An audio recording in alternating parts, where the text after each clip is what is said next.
It involves several names you'll probably recognize, but you may not have heard of the man who was actually tried for the crime, Jerald Burgess. There's little doubt that he was guilty of the kidnapping and the presumed murder of Cary. Retired Federal Prosecutor Tom O'Connell was involved in an attempt to nail Burgess 2 decades after the boy's disappearance. But let's go back to the beginning. Cary's father, Saul Syag, owned a successful carpeting business. As we look down at the Las Vegas Valley, we see thousands of homes which have been carpeted from the carpet barn. But Syag had legal troubles and was facing charges of attempting to bribe Gaming Control Board Chairman Harry Reid when his son Cary disappeared. The 3-year-long search for 6-year-old Syag and his kidnapper began in October of 1978.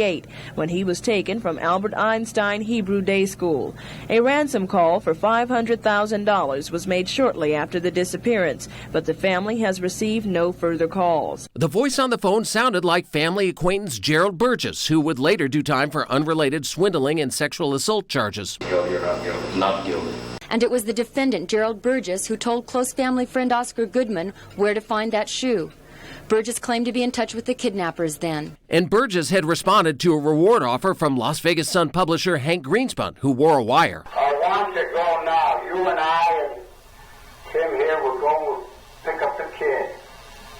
I understand the transportation of that person is being done right now. Burgess was arrested and charged with Cary's kidnapping. The case seemed strong, but with no body found. We, the jury, in the above entitled case, find the defendant, Jerald Howard Burgess, not guilty of kidnapping in the first degree. 17 years later, federal prosecutors teamed up with the FBI to see if they could still catch him. They came up with a really brilliant scenario. Career criminal and confidential informant Franklin Perry sold Burgess illegal weapons, then said he would pay for helping to dispose of a body. Burgess answered in a type of code. And he talked about disposing of Rottweilers and puppies and putting them in steel drums with acid and putting them where nobody would find them. Perry suggested disposing of the body in the same place as Cary Syag, since Burgess had gotten away with that one. He just says, I will get rid of your puppy, and it'll be within spitting distance. O'Connell then made a suggestion to make Burgess think there was a barrel with a dead undercover FBI agent in it while attaching a transponder.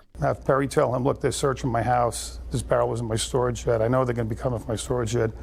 Take the barrel with the body and your gun and your silencer with your fingerprints on it. But the FBI nixed this plan and soon discovered their CI was running a fraud scheme on the side. Where was the FBI in regard to this while these people were being swindled? Who is accountable for this? Burgess was arrested before leading Perry to the body and convicted on weapons charges. A frustrating end after getting tantalizingly close. We got 11 and a half years out of Burgess, but that was not what the case was all about. Burgess was released from prison in 2013 and remains a free man in Las Vegas today. Officially, the case remains unsolved and Cary's remains have never been found.